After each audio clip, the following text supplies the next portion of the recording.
At Imola, Hamilton had a glimmer of hope. In the first session, the car finally felt stable. The chassis tuning sounded promising, but it all came crashing down with two small changes, so subtle that, he says, they shouldn't make a difference.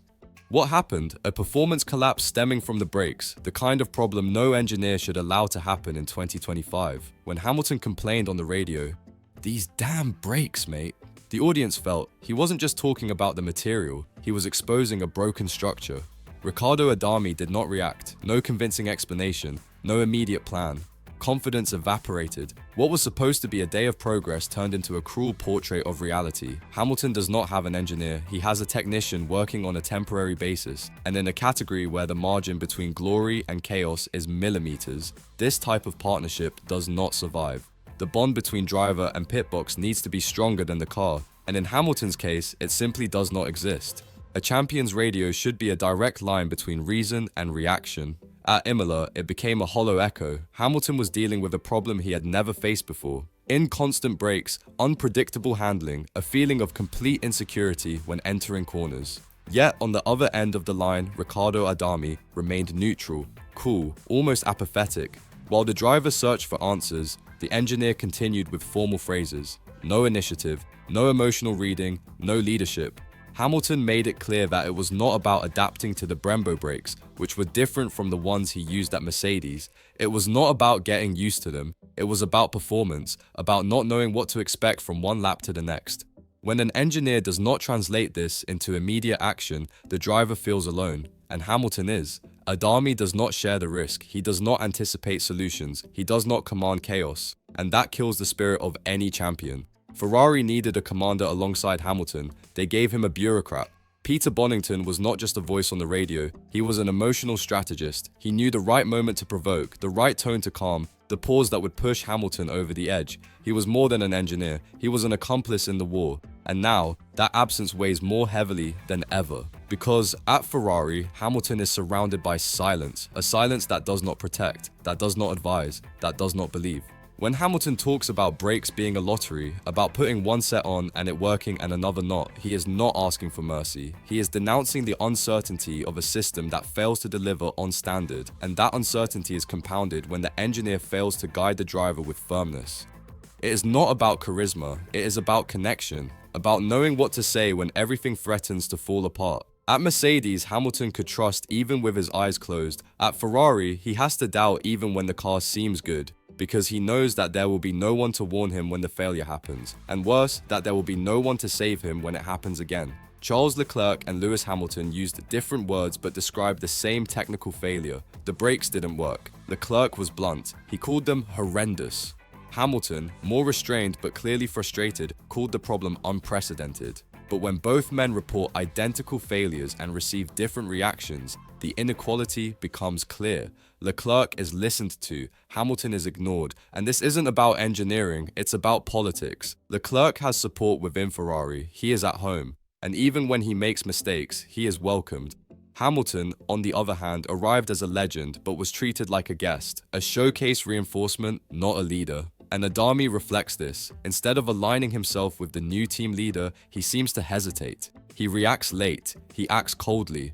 When two drivers face the same dilemma and only one has immediate support, the internal message is clear. Ferrari doesn't have a communication problem, it has a loyalty problem. And in this vacuum of support, Hamilton is not just racing against rivals, he is racing against a system that still treats him as an outsider. Hamilton described it with clinical precision. The car was perfect in P1, small, almost imperceptible adjustments and everything fell apart. The brakes stopped working as they had before. What had seemed like a promising weekend turned into a battle with the car itself. But the most worrying thing wasn't the problem itself. It was the fact that no one on the radio seemed to know why it was happening. Adami didn't respond with a solution. He didn't offer an analysis. He just watched the drama from a distance. Leclerc, on the same weekend, used the term horrendous. Two reports, same failure, same feeling of abandonment. When Hamilton says it's a lottery, he's not exaggerating. Ferrari offers no predictability. And in an environment where the driver has to trust the equipment at 300 km/h, the lack of certainty is corrosive. The car didn't just fail, it exposed the fragility of the technical structure. It showed that failures are not corrected, they are recycled. And when this happens again with two drivers at the same time, the fault is not in the part, it is in the method, and confidence once lost turns every curve into a threat. The radio is more than a channel of instructions, it is the emotional thread that connects the team's brain to the driver's heart, and when that thread is compromised, trust dissolves into silence.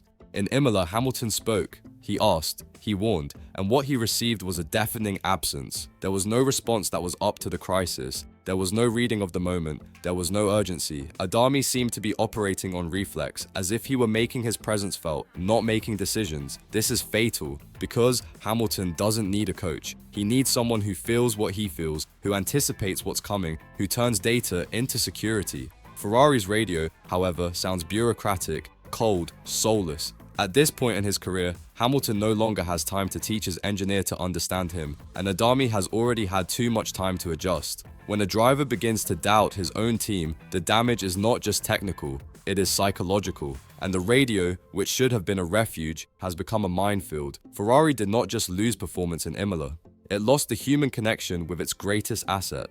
Ferrari may even try to hide what happens inside the pits, but the fans have already figured it out. The comments are direct, unfiltered, and show something that goes beyond the performance on the track. The perception that Hamilton is alone. They don't see Adami as a partner, they see an obstacle. And it's not just gratuitous hate, it's reading behavior. It's an emotional reaction to the coldness that overflows on the radio. While Hamilton tries to tame an unpredictable car, the engineer offers no solutions or leadership. And this, for a fan base that saw what he built with Bono, is unforgivable. The comparison is not nostalgia, it is demand. What worked at Mercedes was the invisible connection, the exchange of glances, the anticipated command, the shared instinct. At Ferrari, none of this exists, and the fans feel it.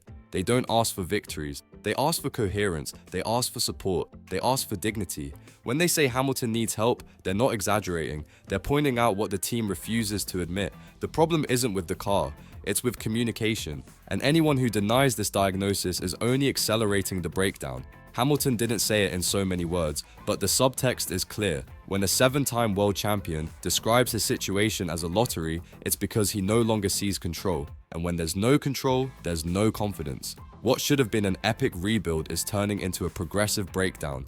Race after race, Ferrari is exposing its greatest weakness, its inability to protect the driver it has bet on the most.